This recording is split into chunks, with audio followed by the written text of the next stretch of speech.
Namanya Ida. Nama itu bukan nama sebenarnya, tapi kisahnya nyata.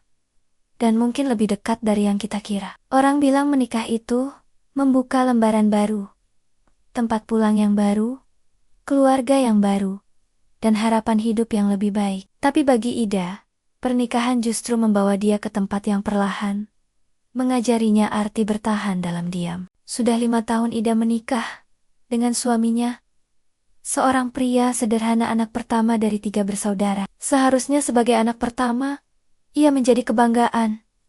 Tapi kenyataannya tidak begitu. Sejak awal, suaminya tidak pernah benar-benar dianggap. 2 adiknya mendapatkan segalanya, modal usaha, perhatian kasih sayang. Sementara suaminya hanya mendapatkan tuntutan dan perbandingan. Ida tahu itu sejak awal menikah.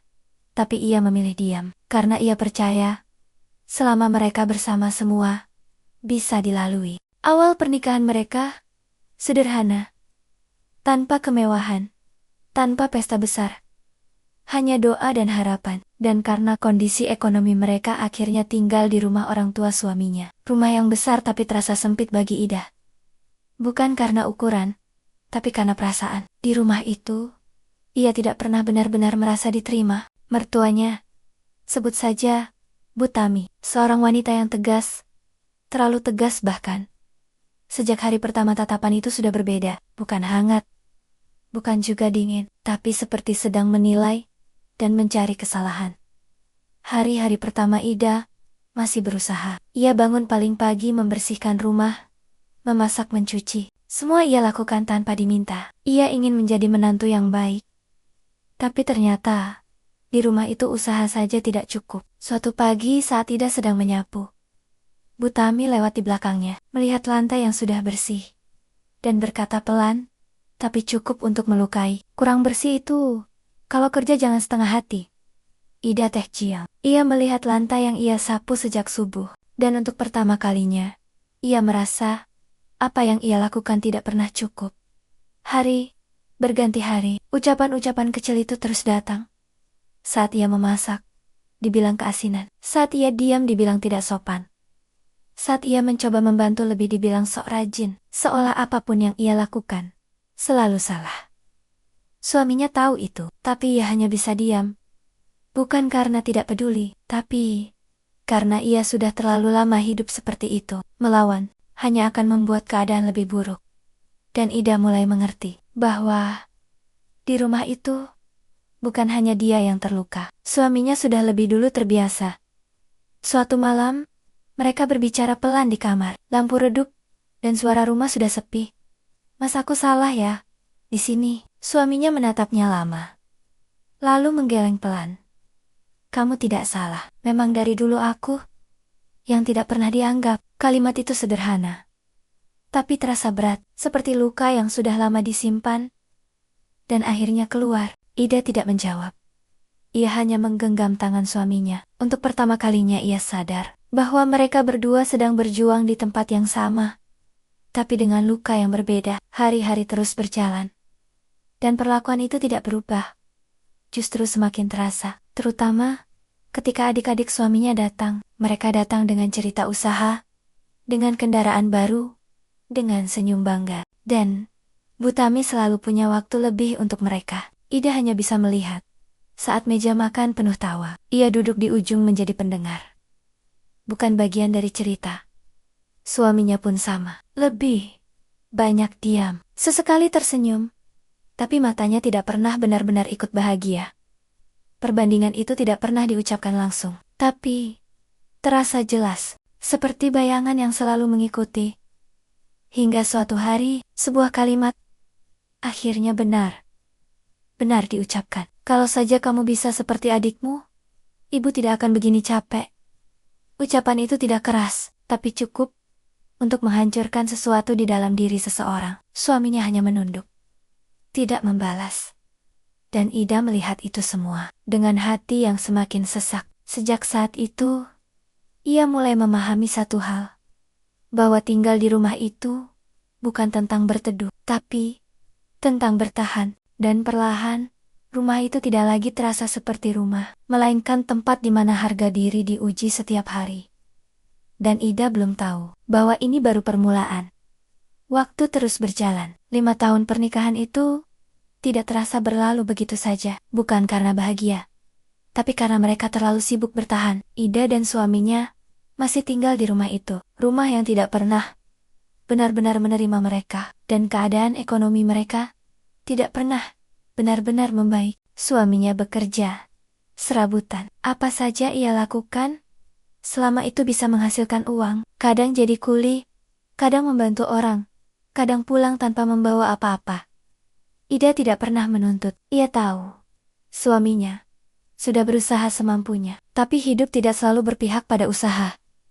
Apalagi ketika tidak ada yang mendukung. Berbeda dengan dua adiknya yang sejak awal sudah diberi jalan, modal usaha tempat, bahkan bantuan saat mereka jatuh. Sementara suaminya harus mencari jalan sendiri di rumah orang tuanya sendiri. Dan Ida melihat itu semua setiap hari. Perbedaan itu semakin terasa, bukan hanya dari cara bicara, tapi juga dari perlakuan. Suatu siang, Ida sedang mencuci di belakang rumah saat ia mendengar suara Bu Tami di dalam sedang berbicara dengan salah satu adik suaminya. Kalau kamu butuh tambahan modal, bilang saja ya, nanti ibu bantu. Ida terdiam, tangannya masih menggenggam pakaian basah. Air menetes pelan. Ia tidak iri, tapi hatinya tidak bisa bohong. Kenapa perlakuannya begitu berbeda? Padahal mereka sama-sama anak. Hari itu, Ida tidak berkata apa-apa. Ia hanya melanjutkan pekerjaannya seperti biasa, menelan semuanya sendiri. Malam harinya, saat mereka makan bersama, Bu Tami tiba-tiba berbicara. Kalian ini sudah lama tinggal di sini, tidak ada niat beli rumah ini. Kalimat itu datang begitu saja, tanpa peringatan. Suaminya terdiam. Ida menatap piringnya. Mereka bahkan untuk makan saja masih harus menghitung. Bagaimana mungkin membeli rumah? Tapi tidak ada yang berani menjawab, karena mereka tahu jawaban apapun tidak akan cukup.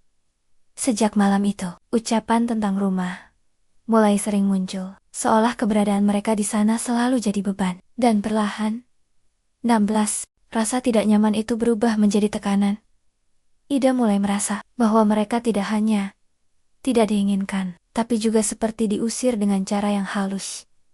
Hari demi hari, keadaan semakin sulit. Pekerjaan suaminya tidak menentu, penghasilan tidak pasti, dan kebutuhan terus berjalan. Apalagi setelah anak mereka lahir, seorang anak kecil yang tidak tahu apa-apa, yang hanya tahu lapar dan ingin dipeluk. Seharusnya kehadiran cucu membawa kehangatan baru. Tapi tidak di rumah itu. Bu Tami tetap sama. Tidak ada perubahan. Tidak ada kelembutan lebih, bahkan terkadang ucapan-ucapannya justru lebih menyakitkan. Suatu sore, anak mereka menangis, minta makan. Ida mencoba menenangkan, sambil melihat dapur yang hampir kosong. Ia membuka satu persatu wadah. Tidak ada yang tersisa, hanya sedikit bumbu dan nasi yang sudah habis. Ida menarik napas panjang. Ia menahan sesuatu di dadanya, lalu berjalan ke kamar, melihat suaminya yang sedang duduk diam. Mas, kita sudah tidak punya beras. Suaminya mengangkat kepala pelan. Wajahnya lelah, dan ada rasa yang sulit dijelaskan, antara malu dan tidak berdaya. Ida melanjutkan pelan. Mungkin kamu bisa minta ke ibu dulu, hanya untuk hari ini. Kalimat itu tidak mudah keluar bagi mereka berdua. Meminta adalah hal yang paling dihindari, tapi untuk anak mereka, mereka tidak punya pilihan. Suaminya tidak langsung menjawab. Ia menunduk lama, seperti sedang melawan sesuatu di dalam dirinya, harga diri atau rasa putus asa. Akhirnya, ia berdiri, tanpa banyak bicara, dan berjalan keluar kamar. Langkahnya pelan, berat, seolah setiap langkah membawa beban yang tidak terlihat. Ida hanya bisa melihat dari kejauhan, tangannya menggenggam ujung baju, berharap semuanya akan baik-baik saja. Beberapa menit terasa sangat lama, hingga akhirnya suaminya kembali, membawa sesuatu di tangannya. Sebuah mangkuk kecil, berisi beras. Tidak penuh, bahkan bisa dibilang sangat sedikit. Ida terdiam. Matanya langsung tertuju pada mangkuk itu, dan saat itu juga ada sesuatu yang runtuh di dalam dirinya. Bukan karena jumlahnya, tapi karena maknanya. Suaminya tidak berkata apa-apa. Ia hanya meletakkan mangkuk itu di meja. Lalu duduk, menunduk, tangannya mengepal. Ida bisa melihat bahwa itu bukan sekadar beras. Itu adalah harga diri yang dipaksa untuk ditelan. Dalam diam, anak mereka masih menangis kecil, tidak tahu apa yang terjadi. Ida mengambil mangkuk itu pelan, menatap isinya. Lalu menahan air mata. Ia tidak ingin anaknya melihat ibunya menangis. Dengan sisa kekuatan yang ada, ia memasak beras itu.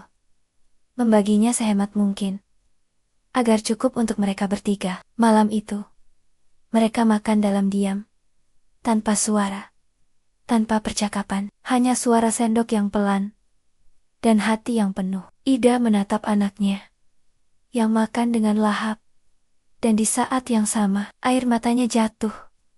Pelan, tanpa suara. Sejak malam itu, Ida tahu bahwa mereka sudah berada di titik di mana bertahan mulai terasa menyakitkan.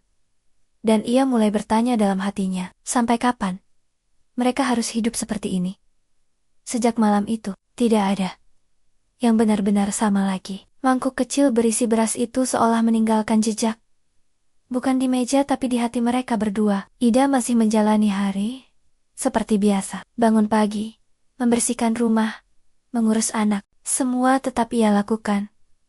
Tapi ada yang berubah. Ia tidak lagi berharap, tidak lagi menunggu ucapan baik atau perlakuan hangat. Ia hanya menjalani seperlunya.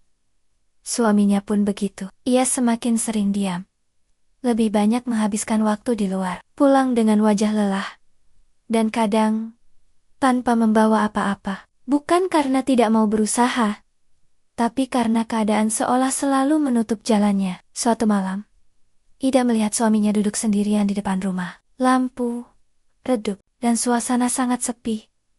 Ia mendekat pelan, melihat suaminya menunduk. Tangannya saling menggenggam, seperti menahan sesuatu. "Mas, belum tidur?" Suaminya tidak langsung menjawab. Beberapa detik berlalu. Lalu ia berkata pelan, "Aku capek." Kalimat itu sederhana, tapi terasa sangat dalam. Ida duduk di sampingnya, tidak menyela. Suaminya melanjutkan, "Aku sudah coba kerja apa saja, tapi tetap saja tidak cukup. Aku ini suami macam apa, tidak bisa kasih makan keluarga dengan layak." Suara itu mulai bergetar, dan untuk pertama kalinya, Ida melihat suaminya benar-benar rapuh. Bukan hanya lelah secara fisik, tapi juga hancur di dalam. Ida menahan air matanya. Ia tahu, ini bukan saatnya ikut jatuh. Ia menggenggam tangan suaminya. "Kita masih punya satu sama lain, pelan tapi pasti. Kita cari jalan bersama." Suaminya tidak menjawab, tapi genggamannya menguat. Malam itu, mereka tidak menemukan solusi. Tapi setidaknya, mereka tidak merasa sendirian. Namun, masalah di dalam rumah itu tidak pernah berhenti. Justru semakin terasa. Suatu pagi, saat Ida sedang menyiapkan sarapan, Butami masuk ke dapur, melihat masakan yang sederhana, lalu berkata, "Masak begitu saja seperti tidak ada usaha." Ida terjadi. Ia ingin menjelaskan bahwa bahan yang ada memang terbatas. Tapi ia tahu, penjelasan tidak akan mengubah apa-apa. Ia memilih diam. Namun, Butami melanjutkan, "Kalau tidak mampu, jangan menyusahkan anak orang." Kalimat itu menusuk lebih dalam dari biasanya. Ida menahan napas, dadanya terasa sesak. Tapi ia tetap diam. Karena ia tahu, membalas hanya akan membuat semuanya lebih buruk. Tidak hanya untuk dirinya, tapi juga untuk suaminya.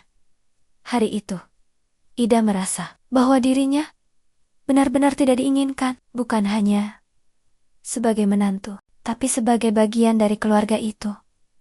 Dan luka itu semakin dalam ketika menyangkut anaknya. Suatu sore, anak mereka bermain di ruang tengah, tertawa kecil, seperti anak-anak pada umumnya. Butami melihat dari jauh, lalu berkata pelan, tapi cukup terdengar, "Kasihan anaknya, punya orang tua seperti ini." Ida yang mendengar itu, langsung terdiam. Dunia seolah berhenti sesaat. Ia tidak peduli jika dirinya disakiti. Tapi ketika anaknya disinggung, ada sesuatu yang berbeda. Ada rasa marah yang selama ini ia tahan. Mulai muncul. Namun lagi-lagi, ia memilih diam. Bukan karena lemah, tapi karena ia tahu, ini bukan tempat untuk melawan. Malam harinya, Ida duduk sendiri di kamar. Anaknya sudah tidur. Suaminya belum pulang. Ia menatap anaknya lama. Lalu air matanya jatuh. Untuk pertama kalinya, ia merasa benar-benar lelah. Bukan lelah fisik, tapi lelah hati. Ia berbisik pelan. Maaf ya nak, ibu belum bisa kasih hidup yang baik. Kalimat itu keluar dengan rasa bersalah yang dalam.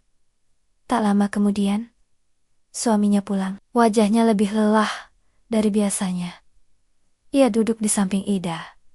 Tanpa banyak bicara, hanya keheningan yang terasa berat. Ida akhirnya berkata pelan, "Mas, kita tidak bisa terus seperti ini." Suaminya menatapnya. Ada rasa takut di matanya. Takut mendengar kenyataan. Ida melanjutkan, "Kalau kita tetap di sini, tidak akan ada yang berubah." Kalimat itu adalah hal yang selama ini mereka hindari, tapi akhirnya terucap juga.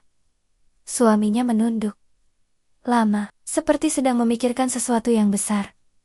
"Aku tahu," jawabnya pelan. "Tapi kita mau kemana?" Pertanyaan itu tidak punya jawaban mudah. Dan Ida tahu itu. Namun kali ini, ia tidak ingin hanya diam. "Aku mau coba kerja," jawab Ida pelan. Suaminya langsung menatapnya. "Kerja di mana?" Ida menarik napas. Seperti mengumpulkan keberanian. "Ke luar negeri." Suasana langsung hening. Kalimat itu terasa besar, berat, dan penuh risiko.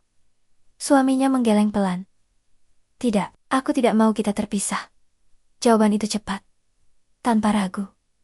Karena baginya, keluarga adalah satu-satunya yang ia punya. Tapi Ida tidak mundur. "Kalau kita tetap begini, kita akan terus seperti ini, dan anak kita akan merasakan hal yang sama." Kalimat itu menghantam lebih keras dari apapun. Suaminya terdiam, tidak bisa langsung membalas. Karena ia tahu, Ida benar. Dan malam itu, untuk pertama kalinya, mereka tidak hanya membicarakan tentang bertahan, tapi tentang keluar dari kehidupan yang selama ini menahan mereka. Dan tanpa mereka sadari, keputusan besar itu akan mengubah segalanya. Malam itu menjadi awal dari perubahan besar. Percakapan yang awalnya pelan, kini berubah menjadi keputusan. Tidak mudah, tidak juga cepat. Butuh waktu berhari-hari untuk benar-benar memikirkan semuanya. Ida tetap pada keputusannya. Ia ingin pergi, bukan karena ingin meninggalkan, tapi karena ingin menyelamatkan. Suaminya masih ragu. Setiap kali melihat anak mereka, hatinya terasa berat. Bagaimana mungkin ia harus melepas istrinya pergi jauh di saat mereka sedang sulit. Tapi di sisi lain ia juga sadar bahwa selama ini mereka seperti berjalan di tempat dan tidak akan pernah keluar jika tidak ada yang berani melangkah. Suatu malam, setelah anak mereka tidur, Ida kembali bicara. "Mas, aku tidak ingin anak kita tumbuh dengan rasa kekurangan seperti ini. Aku tidak ingin dia merasa tidak cukup seperti yang kamu rasakan." Kalimat itu menyentuh sesuatu yang paling dalam. Suaminya menunduk lama, lalu akhirnya berkata pelan, "Kalau ini jalan satu-satunya, aku izinkan." Jawaban itu bukan tanda menyerah, tapi tanda cinta yang rela melepaskan demi kebaikan bersama. Ida tidak langsung tersenyum, karena ia tahu keputusan ini akan membawa rasa sakit yang lain. Hari-hari berikutnya dipenuhi dengan persiapan, dokumen, pelatihan, dan proses yang tidak mudah. Di tengah semua itu, keadaan di rumah tetap sama. Tidak ada perubahan, tidak ada pertanyaan, tidak juga kepedulian. Seolah apa yang Ida lakukan tidak penting, dan mungkin memang tidak pernah dianggap penting. Hingga akhirnya, hari itu datang, hari di mana Ida harus pergi. Pagi itu terasa berbeda. Udara terasa lebih dingin, dan suasana rumah terasa lebih sepi dari biasanya. Ida sudah siap, dengan tas sederhana yang berisi pakaian dan harapan. Anaknya memeluknya erat, seolah tahu bahwa ini bukan perpisahan biasa. Ibu pergi kemana? Tanya anaknya polos. Ida tersenyum, menahan air mata. Ibu kerja dulu ya. Biar nanti kita bisa hidup lebih baik. Anaknya tidak benar mengerti. Tapi ia merasakan sesuatu. Dan itu cukup membuatnya tidak ingin melepaskan. Suaminya berdiri di dekat pintu. Jiong. Matanya menatap Ida, seperti ingin mengatakan banyak hal. Tapi tidak tahu harus mulai dari mana. Ida mendekat, menatap suaminya. Mas jaga anak kita baik-baik. Suaminya mengangguk dengan mata yang mulai basah. Hati-hati di sana. Kalimat sederhana, tapi penuh rasa. Tidak ada pelukan yang lama. Tidak ada tangisan yang berlebihan, karena mereka tahu jika mereka larut, akan semakin sulit untuk pergi. Ida akhirnya melangkah keluar dari rumah itu. Rumah yang selama ini memberinya luka, tapi juga menguatkannya. Saat ia melangkah pergi, ia tidak menoleh. Bukan karena tidak peduli, tapi karena ia takut. Jika ia melihat ke belakang, ia tidak akan sanggup melanjutkan. Perjalanan itu panjang dan tidak mudah. Ida harus beradaptasi dengan tempat baru, bahasa baru, dan pekerjaan yang tidak ringan. Hari-hari pertama dipenuhi dengan rasa rindu. Rindu pada anaknya, rindu pada suaminya, dan rindu pada hal-hal kecil yang dulu terasa biasa, kini menjadi sangat berarti. Ia sering menangis diam-diam di malam hari. Saat semua orang terlelap, ia memeluk dirinya sendiri, menahan rindu dan rasa lelah. Tapi setiap kali ia ingin menyerah, ia mengingat satu hal, anaknya dan masa depan mereka. Perlahan, ia mulai terbiasa, mulai kuat, mulai berdiri dengan kakinya sendiri. Gaji pertama yang ia terima tidak besar, tapi cukup untuk membuatnya menangis. Bukan karena jumlahnya, tapi karena perjuangannya. Ia langsung mengirim uang ke rumah tanpa berpikir panjang, dan untuk pertama kalinya, mereka mulai merasakan perubahan. Suaminya menggunakan uang itu untuk kebutuhan sehari-hari, dan sedikit demi sedikit mulai mencoba usaha kecil. Tidak besar, tidak langsung berhasil, tapi ada harapan yang sebelumnya tidak pernah ada. Hari demi hari, bulan demi bulan, semua perlahan berubah. Tidak drastis, tapi pasti. Dan untuk pertama kalinya, mereka merasa bahwa hidup mereka mulai bergerak ke arah yang lebih baik. Tanpa mereka sadari, jarak yang memisahkan justru menjadi jalan yang mendekatkan mereka pada kehidupan yang lebih layak. Namun, di tengah semua itu, takdir selalu punya cara untuk datang di waktu yang tidak terduga, dan kabar itu datang di saat Ida mulai merasa sedikit tenang. Waktu terus berjalan. Tanpa terasa sudah 2 tahun Ida bekerja di negeri orang. Hari-harinya tidak lagi seberat dulu. Ia sudah terbiasa dengan pekerjaan, dengan lingkungan, dan dengan rasa rindu yang datang setiap malam. Uang yang ia kirim perlahan mengubah kehidupan mereka. Suaminya mulai menjalankan usaha kecil. Tidak besar, tapi cukup untuk membuat mereka bertahan tanpa harus meminta lagi. Anaknya juga mulai tumbuh, mulai sekolah, dan mulai mengerti bahwa ibunya pergi bukan untuk meninggalkan, tapi untuk memperjuangkan. Untuk pertama kalinya, kehidupan mereka terasa lebih ringan. Tidak mewah, tapi cukup dan damai. Hingga suatu malam, saat Ida sedang beristirahat setelah bekerja, teleponnya berdering. Nama suaminya muncul di layar. Ida langsung mengangkat dengan perasaan biasa. Namun suara di seberang sana tidak seperti biasanya, lebih pelan, lebih berat. Mas, ada apa? Beberapa detik hening, seolah suaminya sedang mengumpulkan kata. Lalu akhirnya terdengar, "Ibu, sudah tidak ada." Kalimat itu sederhana, pendek, tapi cukup untuk menghentikan segalanya. Ida Teh Jiang tidak langsung menjawab, tangannya gemetar pelan, pikirannya kosong, seolah tidak tahu harus merasakan apa. Orang yang selama ini memberinya banyak luka, kini sudah pergi, tanpa sempat memperbaiki apapun, tanpa sempat meminta maaf, tanpa sempat benar-benar berubah. Ida menarik napas panjang. Matanya mulai basah, bukan tangisan yang meledak, tapi pelan dan dalam.